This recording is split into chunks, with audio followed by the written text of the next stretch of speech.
योगेश शर्मा, भारतीय private transport मजदूर महासंघ से राष्ट्रीय अध्यक्ष। साथियों,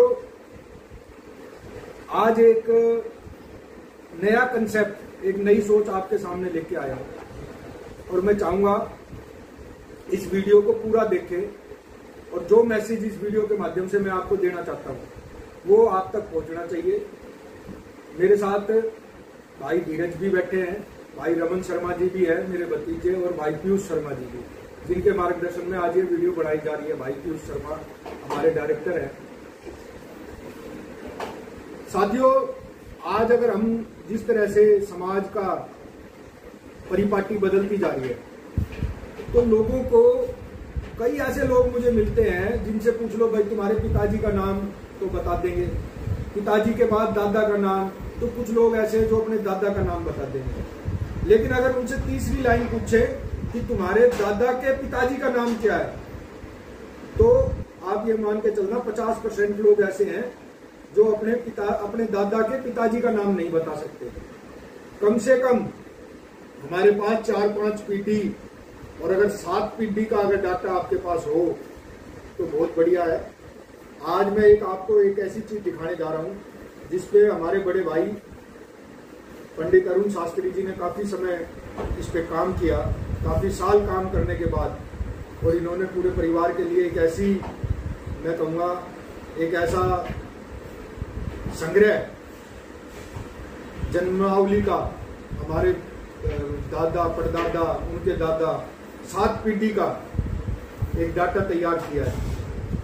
वो मैं आज आपके साथ शेयर कर रहा हूं और मैं आपसे अपेक्षा करूंगा कि कम से कम आपको भी अपने 7 नहीं तो 5 पीढ़ी के बारे में जानकारी होनी चाहिए। अब ये देखिए, हमारी जो पीढ़ी शुरू, जहां से मैं आपको बताने लग रहा हूं, हमारी पीढ़ी, मैं चाहूंगा कैमरामैन को थोड़ा नजदीक आके ये आपको दिखाए। यहां से शुरू करें। हमारे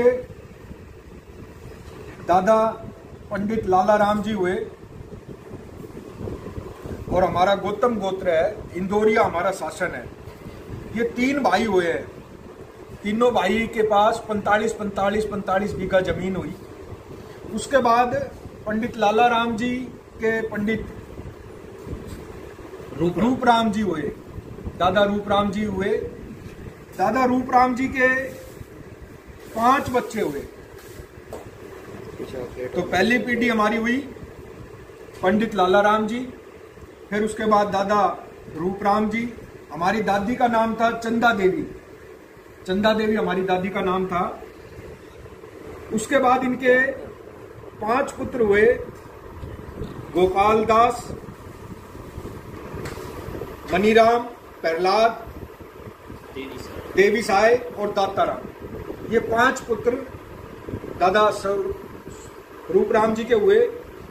फिर उसके बाद अगली जो पीढ़ी दिखाई, गोपाल दास जी के पंडित दौलत राम गोद गए, इनको गोद पे लिया था, तो पंडित दौलत राम जी अगली पीढ़ी हो गई। दौलत राम जी के 3 पुत्र हुए, 4, रुद्राम जी, रमेश जी, सबसे बड़े रामचंद्र शास्त्री जी, उनके नीचे उनसे बड़े ओम प्रकाश जी, फिर रामचंद्र जी, फिर रमेश जी और फिर बुधराम जी। ये दौलत राम जी हमारे दादाजी के 4 पुत्र हुए। फिर उसके बाद हमारे दूसरे दादा रहे मनीराम जी से ग्यारसी लाल जी, और ग्यारसी लाल जी से दत्तक पुत्र है गुरदयाल जी, जो हमारे दादा पटवारी गुरदयाल जी हुए। उनके 3 बेटे हुए, श्रवण कुमार, संतोष जी और अनिल जी। तो ये हमारी पीढ़ी कितनी होगी। फिर उसके बाद अगला हुए हमारे दादा प्रहलाद जी। प्रहलाद जी से दौलत राम, संपत राम, गुरदयाल और श्यामलाल, ये 4 लोग हुए। और इन 4 लोगों में, इन्हीं में से दौलत राम जी यहाँ पे दत्तक पुत्र बन के यहाँ पे चले गए, गोपाल दास जी की उसके ऊपर दौलत राम जी। और फिर जो हमारे बाबा गुरदयाल जी थे वो हमारे बाबा ग्यारसी लाल जी के पास में चले गए एज ए दत्तक पुत्र। और फिर प्रहलाद जी के जो हमारी ये रही, उसमें हमारे पास में संपत राम शर्मा जी और श्यामलाल शर्मा जी, ये चले इसी देड़ पे जो प्रहलाद जी की देड़ थी। अब हमारे दूसरे बाबा हुए देवी साई जी।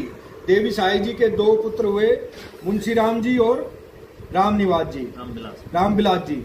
उसके बाद दाता राम, हमारे दादा स्वरूप राम जी के हुए दाता राम जी। दाता राम जी से ददक पुत्र है भागीरथ जी।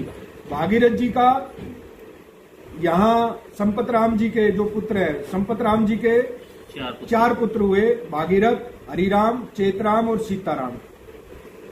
प्रदीप 5 पुत्र हुए उनके। चेतराम जी नहीं रहे, जिसमें चेतराम जी का स्वर्गवास हो गया था बचपन में ही। तो उनके 4 पुत्र हैं, भागीरथ, हरिराम, संपतराम, सीताराम और प्रमोद। और यहां से अगली पीढ़ी यानी कि हमारी पीढ़ी आ जाती है।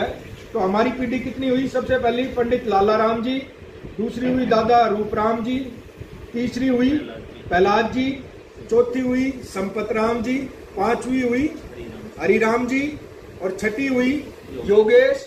और योगेश से अगली पीढ़ी हुई युग शर्मा। तो इस तरह से यहां मैं आ गया हूं योगेश, युग पे आए हम। और मेरे से आ गया युग। युग 1, योगेश जी 2, राम जी 3, संपत राम जी 4, प्रहलाद जी 5, रूप राम जी 6 और लाला राम जी 7। ऐसे करके हमारे पास 7 पीढ़ी का डाटा हमने बनाया। अब दोबारा इस पे समझ लेते हैं। युग मेरे बेटे का नाम है। युग के पिताजी कौन हुए? योगेश। योगेश के पिताजी कौन हुए? हरिराम। हरिराम के पिताजी कौन हुए? संपत राम। संपत राम के पिताजी कौन हुए? प्रहलाद जी। प्रहलाद जी के पिताजी कौन हुए? दादा रूपराम जी। और दादा रूपराम जी के पिताजी कौन हुए? पंडित लाला राम जी। इस तरह करके साथियों, इस तरह करके ये 7 पीढ़ी का डाटा मैंने आज आपके साथ शेयर किया है। इस वीडियो को देखने वाले सभी साथी अपना अपना 7 पीढ़ी का डाटा आप भी बनाएं। और जिस भी साथी के पास अपनी 7 पीढ़ी की जानकारी है वो इस वीडियो के नीचे कमेंट में जरूर शेयर करें। तो एक ऐसा डाटा भी निकल के आएगा कि इस वीडियो को देखने वाले कितने ऐसे लोग हैं जिनके पास अपनी 7 पीढ़ियों का डाटा है। और ये हमारे लिए बड़ी गर्व की बात है कि आज हम 7वीं पीढ़ी में अपने परिवार की में बैठे हैं। तो हमें 7 पीढ़ियों का अपना जानकारी है। तो अब मैं आपको 7 पीढ़ी में हमारे बीच में हमारा एक भतीजा बैठा है, पीयूष। मैं मिलवाता हूं आपको।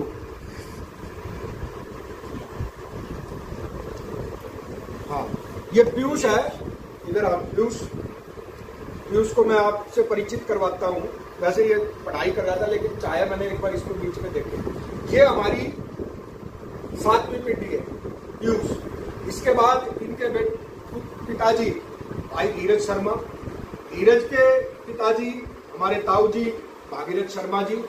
भागीरथ शर्मा जी के पिताजी जिनको गोद लिया दाता राम जी। और हमारे दादाजी संपत राम जी। और उनके पिताजी प्रहलाद जी। प्रहलाद जी के पिताजी रूप राम जी। और उनके पिताजी पंडित लाला राम जी। इस तरह 7 पीढ़ियों का परिचय आज मैंने इस वीडियो के माध्यम से आपसे कराया है। और मैं आपसे ये अपेक्षा करूंगा कि आप भी इस तरह अपनी 7 पीढ़ियों का एक डाटा बनाकर मेरे साथ शेयर करेंगे। धन्यवाद इस वीडियो को देखने के लिए। और ज्यादा से ज्यादा लोगों तक इसको शेयर करो ताकि लोगों को पता लगना चाहिए कि हमें अपनी कम से कम 7 पीढ़ियों के बारे में तो पता होना चाहिए। हम अपने बच्चों को कार्टूनों का, फिल्मों का, वेब सीरीज का, क्रिकेट का, स्पोर्ट्स का, दूसरी सब चीजों के लोगों के नाम रटवाते हैं। तो मैं आपसे आग्रह करूंगा कि अपनी 7 पीढ़ी के बारे में भी हम एक डाटा इकट्ठा करें और हमारे अपने आने वाली पीढ़ी को उसके बारे में जागरूक करें। धन्यवाद। जय हिंद, जय भारत।